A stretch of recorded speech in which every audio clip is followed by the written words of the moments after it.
कल की रात किसने सोचा था कि वादियों के इन हसीन सफ़र में ऐसी ट्रेजेडी होगी। पहले तो ये कार, फिर वो बारिश। भगवान जी, आपको मैं ही मिलता हूँ ना हर बार, बट इट्स नॉट फेयर।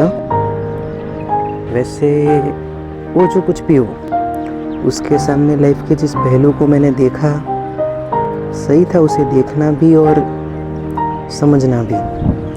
हर किसी के लिए लाइफ आसान नहीं होती, फिर भी होते हैं कुछ इनके जैसे जो चाहे कुछ भी हो जाए कोशिश करना कभी नहीं छोड़ते। शायद ऐसे ही लोग लाइफ में आगे जाके सक्सेस होते हैं।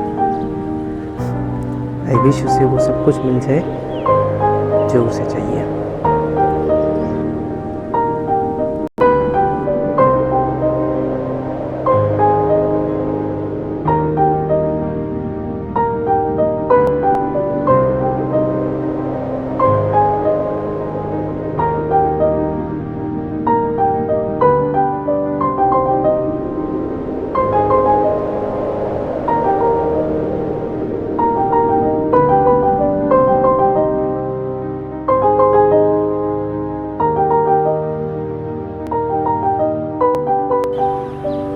रास्ते में मैंने आगे देखा, एक होटल के आगे थोड़ी भीड़ जमी हुई थी। पूरा रास्ता ही ब्लॉक पड़ा था। मुझे लगा कुछ हुआ होगा यहाँ पर। अब मैं आगे भी तो नहीं जा सकता था, तो नीचे उतरा मैं देखने के लिए कि आखिर क्या हुआ है। जाकर देखा तो होटल का मैनेजर एक छोटे मासूम बच्चे को, जिसके हाथ में फ्लावर्स थे, उसको डांट रहा था। कई लोग खड़े थे वहाँ पर, बट कोई कुछ बोल नहीं रहा था। मैंने जाकर पूछा उससे, क्या बात है सर, आप इतने छोटे बच्चे को ऐसे क्यों डांट रहे हो? अरे क्या बताऊँ सर, ये यहाँ पर फूल बेचता है, रोज़ मेरे होटल के आगे आके खड़ा रह जाता है। इसे देखकर मेरे कस्टमर नहीं आते यहाँ पर। मेरा कितना नुकसान होता है, कितनी बार समझाया इसे, बट ये है कि सुनता ही नहीं है। जब वो मैनेजर ये सब बोल रहा था, वो बच्चा एकदम चुपचाप से खड़ा था। एक मायूसी छाई हुई थी उसके फेस पर। आप जाइए सर, मैं देख लूँगा। फिर वो मैनेजर चला जाता है। धीरे धीरे वहाँ से लोग भी कम हो जाते हैं। फिर मैंने उस बच्चे से पूछा, बेटा आपका नाम क्या है? राहुल सर। अरे वाह, कितना प्यारा नाम है आपका। वैसे इतनी धूप में आप इतने प्यारे प्यारे फ्लावर्स को लेकर यहाँ पर क्यों खड़े हो? आपको धूप नहीं लग रही है? भैया, मैं इस सड़क पर फूल बेचता हूँ, ये मेरा काम है। जो पैसे मिल जाते हैं उसी में मैं और मेरी छोटी बहन रहते हैं, पर पता नहीं क्यों अभी कोई फूल ही नहीं ले रहा है। बेटा, आपकी बहन कहाँ पर है?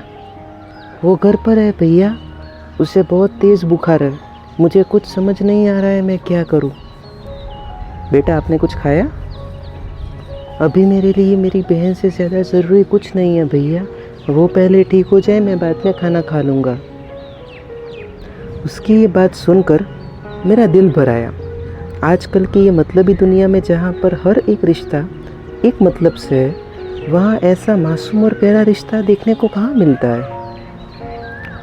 अच्छा बेटा सुनो, हम यहाँ से आपकी बहन और आपके लिए कुछ खाना पैक करा लेते हैं, बाद में दवाई भी ले लेंगे।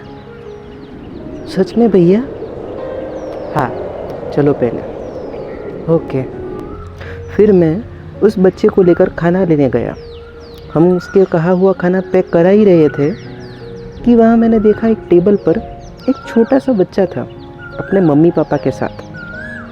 पता नहीं उसे क्या गुस्सा आया और उसने अपने खाने की प्लेट ही फेंक दी। कितनी अजीब लाइफ है ना। कोई है जो खाने के लिए मर रहा है और कोई है जो वही खाने को वेस्ट कर रहा है। भगवान जी, आप भी अजीब हो।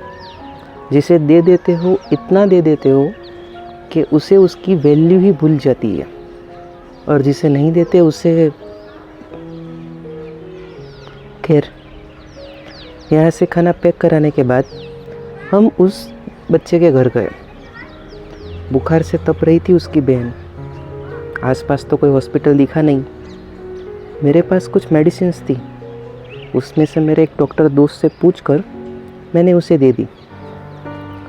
उस टाइम उस बच्चे की आंख में मैंने अपने लिए जो रिस्पेक्ट देखी, जो प्यार देखा, I can't describe that in words. शायद उसके लिए उस मोमेंट में मुझसे बड़ा इंसान कोई नहीं था। वो कहना बहुत कुछ चाह रहा था, बट अपनी छोटी उम्र की वजह से कुछ बोल नहीं पा रहा था। वर्ड्स नहीं मिल रहे थे उसे। पर उसकी आंखों ने, उसमें आए हुए आंसू ने ये सब बोल दिया। मेरा मन नहीं कर रहा था वहाँ से उन्हें उस हालत में छोड़कर जाने का, बट अगर ना जाता तो शायद कभी ना जा पाता। थोड़े पैसे देकर और दिल से ब्लेसिंग देकर मैं वहाँ से निकल गया।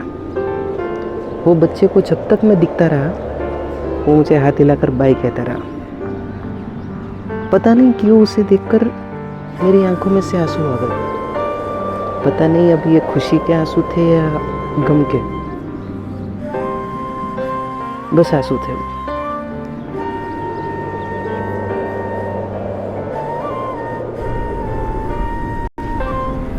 बस एक सवाल है मेरे दिल में जो मैं पूछना चाहूँगा आपसे। वो बच्ची जिस खाने के लिए भूख से तड़प रही थी, वही खाना अंदर वेस्ट हो रहा था। क्या ये सही है?